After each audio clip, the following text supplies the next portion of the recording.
is your मैं Manju Dagar with you and today we are here to study class 10th topic similar triangles. Similar triangles में हमने हमारे previous lecture में एक theorem study किया था कि if all the angles of a triangle of two triangles all the angles are equal then in those two triangles the ratio of the corresponding sides will also be equal. And on the base of that theorem we are going to solve some problems today. So let's start. Similar triangles.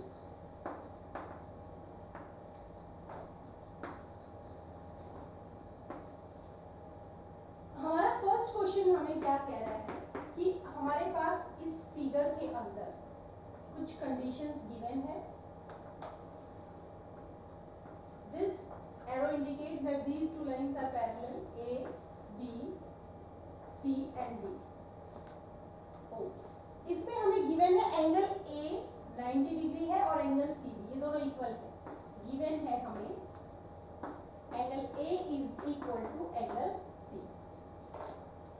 आपको prove करना है कि triangle AOB and triangle COD similar triangles हैं. Similarity की criteria हमने आपको बताया है कि या तो करस्पॉन्डिंग एंगल्स इक्वल होने चाहिए या फिर करस्पॉन्डिंग साइड्स का रेशियो इक्वल होना चाहिए. दोनों में से एक कंडीशन सेटिस्फाई होती है, दूसरी हमारी ऑटोमेटिक सेटिस्फाई हो जाती है.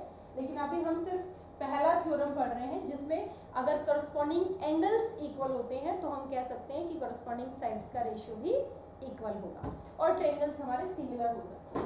तो सबसे पहले हम देख रहे हैं एंगल ए हमारा सी के इक्वल है. इसके अलावा this A B is parallel to this C B. This arrow indicates that since AB is parallel to CD, this implies angle B is equal to angle D. Angle B हमारा किसके equal होगा? Angle B के.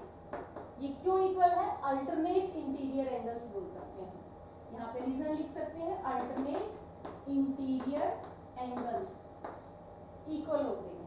Angle B हमारा, और अगर दो angles equal हो चुके हैं 90 90 ये दो इक्वल है और ये B और D हमारे इक्वल आ रहे हैं तो ये हमारे वर्टिकली ऑपोजिट है, वैसे भी इक्वल होंगे. इनको हम कह सकते हैं angle BOA is equal to angle COD. ये वैसे भी हमारे वर्टिकली ऑपोजिट एंगल्स हैं. या फिर हम दूसरा कंसेप्ट यूज कर सकते हैं कि अगर ट्रायंगल में दो एंगल्स इक्वल आ चुके हैं, दो एंगल्स हमारे इक्वल है दूसरे ट्रायंगल के दो एंगल्स के, तो 180 minus sum of these two that will be equal to the 180 minus sum of other two angles of next triangle. यानी 180 में से a प्लस बी माइनस करें या 180 में से c प्लस d माइनस करें तो वो हमारा इक्वल ही आने वाला है. Because a and c are equal and b and b are equal. तो इस तरीके से हम कह सकते हैं कि हमारे अब तीनों एंगल्स दिखाई दे रहे हैं हमें ट्रायंगल का. ये एंगल इसके इक्वल है, ये एंगल इसके इक्वल है, ये इसके. तो since all corresponding angles are equal, all corresponding angles equal हैं, therefore this implies corresponding sides का रेशियो लीजिए. corresponding sides हमारी कौन कौन सी होंगी? इसका परपेंडिकुलर OA अपॉन इसका परपेंडिकुलर OC, ये इक्वल होगा. इसका बेस AB और इसका बेस CD, इसका हाइपोटेन्यूज OB और इसका हाइपोटेन्यूज OD. ये कॉरस्पॉन्डिंग साइड्स का रेशियो भी इक्वल होगा. क्यों इक्वल होगा? Because of that theorem that we have studied in our previous lecture. अगर ऑल कॉरस्पॉन्डिंग एंगल्स इक्वल आ गए हैं दैट मींस कॉरस्पॉन्डिंग साइड्स का रेशियो भी इक्वल होगा. एंड दिस इंप्लाइज ट्रायंगल हमारा AOB सिमिलर हो गया ट्रायंगल COD. यही हमें प्रूव करना है. So with the help of given condition that A is equal to C, we have to prove that triangle AOB is similar to triangle COD. और similarity का criteria हमने आपको बताया है corresponding angles equal होने चाहिए दोनों triangles के और ratio of the corresponding sides should be equal. Then we can say that the two triangles are similar triangles. And here both the conditions are satisfied. Firstly that the corresponding angles are equal and second that the ratio of the corresponding sides are equal. So we can say that this triangle is similar to this one. Next question हमारा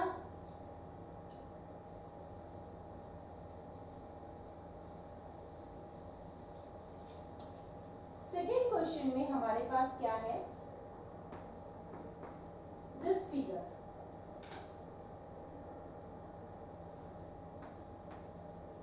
A, this is C, this is A and this is B. This is perpendicular B.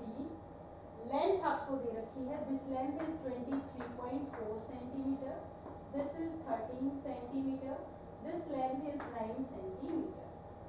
आपसे question में बोला जा रहा है कि AD is perpendicular to BC। Given चीजें क्या क्या है वो लिख लीजिए। गिवन है आपके पास that AD is perpendicular to, दोनों को CC लिखा है, this is B, AD is perpendicular to BC, ये हमें गिवन है। और इसके अलावा हमें जो है ये सारी चीजें, ये लेंथ गिवन है थी, फाइंड करना है AD। फाइंड क्या करना है हमें, टू फाइंड AD की लेंथ हमें निकालनी। तो सबसे पहले तो हम ये चेक करते हैं कि हम अगर दोनों ट्रायंगल्स को सिमिलर ट्रायंगल्स दिखा सकते हैं तो कोरस्पॉन्डिंग साइड्स का रेशियो हम इक्वल ले सकते हैं और उसके हेल्प से जो अननोन लेंथ है वो हम फाइंड कर सकेंगे। तो हम चलते हैं दो ट्रायंगल्स में। इन ट्रायंगल, एक तो बड़ा ट्रायंगल हमारे पास ABC है, ट्रायंगल ABC, एंड दूसरा ट्रायंगल हम ये लेते हैं जिसकी लेंथ AD है। तो ये ले लेते हैं क्योंकि इसमें दो साइड्स गिवन है, तीसरी हमें निकालनी है, इसलिए हम इस छोटे वाले ट्रायंगल ADB, तो इन दोनों ट्रायंगल्स में हम बात करेंगे कि ये दोनों ट्रायंगल्स हमारे सिमिलर होते हैं या नहीं होते। अगर ये दोनों ट्रायंगल्स सिमिलर होते हैं तो हम इनकी करस्पॉन्डिंग साइड्स के रेशियो को इक्वल ले सकते हैं। तो सबसे पहले हम बात करें कि देखो हमें एक CAB एंगल 90 डिग्री और दिया हुआ है, एंगल CAB, इसको 90 डिग्री बताया हुआ है। गिवन कंडीशन में एक और चीज है, CAB कौन सा है, ये एंगल, तो ये भी हमारा 90 डिग्री गिवन है। तो AD को परपेंडिकुलर बताया है BC के ऊपर और एंगल A को 90 डिग्री, दोनों इक्वल चीजें हैं, चाहे इसको हम परपेंडिकुलर बोले या इस एंगल को 90 डिग्री, यानी ये दो एंगल इक्वल हो रहे हैं हमारे। एंगल A बड़े ट्रायंगल का और एंगल D हमारा छोटे ट्रायंगल का, दोनों इक्वल है। तो हम लिख सकते हैं angle A is equal to angle ADB, angle ADB दोनों 90 डिग्री। ध्यान दीजिए, AD is perpendicular on BC, that's why this angle is of 90 degree। और यहाँ पर गिवन है कि ये एंगल A हमारा 90 डिग्री है, तो दोनों इक्वल हो। अब दूसरी बात, इस छोटे ट्रायंगल में और इस बड़े ट्रायंगल में ये एंगल हमारा कॉमन आ रहा है। ध्यान दीजिए, ये इस छोटे ट्रायंगल का भी एंगल है और यही B एंगल इस बड़े ट्रायंगल का भी है, यानी ये दोनों में कॉमन चीज है। तो angle B is equal to angle B, क्यों है, कॉमन है, दोनों ट्रायंगल्स का एंगल है इसलिए इक्वल होगा। एंगल B हमारा छोटे ट्रायंगल का ले तो वो एंगल B बड़े ट्रायंगल के इक्वल है क्योंकि दोनों एंगल एक ही है, तो ये कॉमन पार्ट हो गया। अब दो एंगल्स इक्वल हो गए हैं तो दोनों का सम 180 में से माइनस कर दें। देखो ये दोनों इक्वल है, means 180 minus A plus B, ये इक्वल होगा 180 माइनस, इसको हम क्या लिख सकते हैं, angle ADB plus angle B। ध्यान दीजिए, ADB प्लस एंगल B, ये हमारा ये वाला एंगल देगा, तीसरा एंगल। 180 में से अगर हम इन दोनों को ऐड करके माइनस करते हैं तो थर्ड एंगल आएगा हमारा। तो इसमें हमने क्या देखा है कि अगर B और D इन दोनों का सम हमारा 180 में से माइनस कर दिया जाए तो तीसरा एंगल मिलेगा। ऐसे ही हमें दो एंगल्स कौन से पता है, इस बड़े ट्रायंगल की बात करें तो ये एंगल और ये एंगल, ये दोनों हमें पता है, तो इन दोनों को ऐड करके 180 में से माइनस करें तो एंगल C आएगा, यानी 180 माइनस A प्लस B कर दें तो हमें एंगल C मिलेगा। This angle C is equal to, किसके इक्वल आएगा ये हमारा, ध्यान दीजिए, इस एंगल, क्योंकि 180 में से हमने ये प्लस ये किया तो ये वाला एंगल मिलेगा DAB, एंगल DAB। कैसे आया एक बार फिर से समझ लीजिए, एंगल A एंगल ADB के इक्वल है, दोनों 90 डिग्री है। एंगल B एंगल B के इक्वल है क्योंकि ये छोटे और बड़े दोनों ट्रायंगल्स का एंगल है, तो कॉमन पार्ट हो गया। अब अगर दो एंगल्स इक्वल आ जाते हैं तो 180 में से इसका सम इन दोनों का सम माइनस करें, ये और 180 में से इन दोनों का सम माइनस करें तो हमारा सेम आंसर आएगा क्योंकि दोनों इक्वल हैं। ए एडीबी के इक्वल है, बी बी के इक्वल है, तो राइट हैंड साइड प्लस करके 180 में से माइनस कर दें, लेफ्ट हैंड साइड भी प्लस करके 180, तो इक्वल आएंगे, तो तीनों एंगल्स इक्वल हो गए। Therefore all corresponding angles of triangle ABC and triangle ABD are equal। Equal आ गए सारे करस्पॉन्डिंग एंगल, तो क्या हो जाएंगे, ट्रायंगल सिमिलर। तो अब हम कह सकते हैं कि ट्रायंगल हमारा जो है वो सिमिलर हो गया है। Triangle ABC is similar to triangle ABD। Therefore triangle ABC is similar to triangle ABD। Similar हो गया तो क्या होगा, करस्पॉन्डिंग साइड्स का रेशियो इक्वल होगा। करस्पॉन्डिंग साइड्स का रेशियो लेते हैं। Therefore ratio of corresponding sides, ratio of corresponding sides will be equal। corresponding sides का रेशियो हमारा इक्वल होगा। corresponding sides लेते हैं।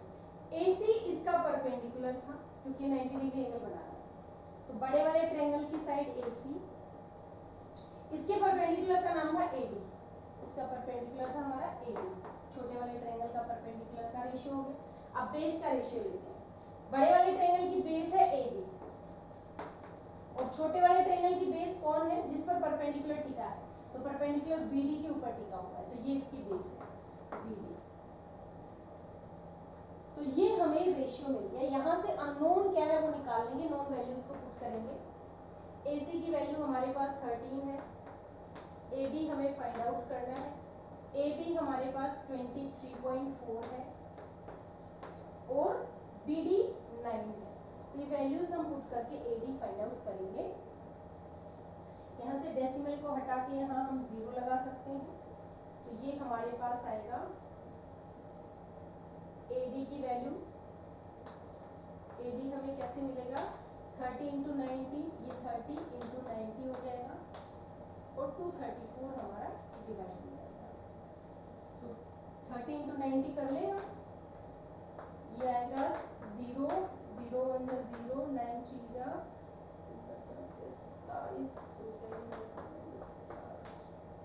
ये हमारा आ गया 1170। 1170 डिवाइडेड बाई 234। इसको डिवाइड करके देखिए AD की वैल्यू आपको मिल जाएगी। डिवाइड कर लेते हैं, मीन्स 234 5 से करके देखिए, 5 4 जा 20, 2 कैरी, 5 3 जा 15, 17, 1 कैरी, 5 2 जा 10 और 11, यानी 5 से जा रहा है। ये हमारा किससे जा रहा है, 5 सेंटीमीटर। तो AD लेंथ हमारी फाइंड आउट हो गई है 5 centimetre. So in this way first of all we have to prove that the given two triangles are similar triangles. और सिमिलरिटी कैसे प्रूव होगी, हम उनकी करस्पॉन्डिंग एंगल्स को इक्वल अगर दिखा देते हैं तो। और सिमिलरिटी जब प्रूव हो जाती है तो हम करस्पॉन्डिंग साइड्स का रेशियो इक्वल लेकर अननोन लेंथ फाइंड आउट कर सकते हैं।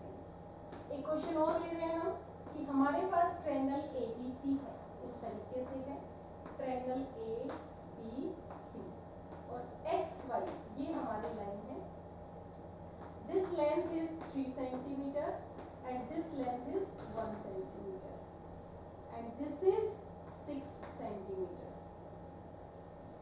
क्वेश्चन में आपको बोला है फाइंड लेंथ XY की लेंथ आपको फाइंड आउट करनी। तो सबसे पहले हम देख रहे हैं कि XY किस ट्रायंगल की साइड है और हम उन दो ट्रायंगल्स को सिमिलर दिखाएं तो हम करस्पॉन्डिंग साइड्स का रेशियो इक्वल ले सकते हैं। तो सबसे पहले हम देखें कि ट्रायंगल AXY अगर हमारा सिमिलर हो जाता है ABC के, देखिए इसमें हमें गिवन चीजें हैं।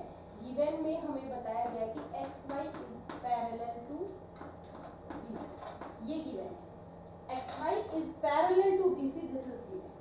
तो पैरेलल है तो ये हमारा करस्पॉन्डिंग एंगल्स इक्वल होंगे। दिस इंप्लाइज एंगल AXY ये हमारा इक्वल होगा एंगल ABC, या इसको हम सिंपली एंगल B भी लिख सकते हैं, इसके इक्वल होगा। क्यों होगा? क्योंकि करस्पॉन्डिंग एंगल्स हैं, करस्पॉन्डिंग एंगल्स। इसके अलावा ऐसे ही AYX, ये हमारा एंगल C के इक्वल होता है। ये भी क्यों इक्वल है? करस्पॉन्डिंग एंगल्स है। जब दो लाइंस पैरेलल होती हैं तो ये वाले एंगल्स हमारे करस्पॉन्डिंग एंगल्स कहलाते हैं, जो इक्वल हो रहे हैं। और ये एंगल देखिए आप, ये छोटा एंगल, ये इस छोटे ट्रायंगल का भी पार्ट है, ये एंगल इसका भी एंगल है, और इस बड़े ट्रायंगल का भी एंगल है, बड़े वाले ट्रायंगल का भी ये एंगल हमें दिख रहा है। तो एंगल ए कॉमन ले सकते हैं, angle A is equal to angle A common लिखेंगे। क्यों? क्योंकि ये दोनों ट्रायंगल्स का पार्ट है। ये एंगल ऐसा है जो हमारे छोटे ट्रायंगल और बड़े ट्रायंगल दोनों का हिस्सा है। तो अब तीनों एंगल्स इक्वल आ गए हैं, इससे हम क्या कह सकते हैं? All corresponding angles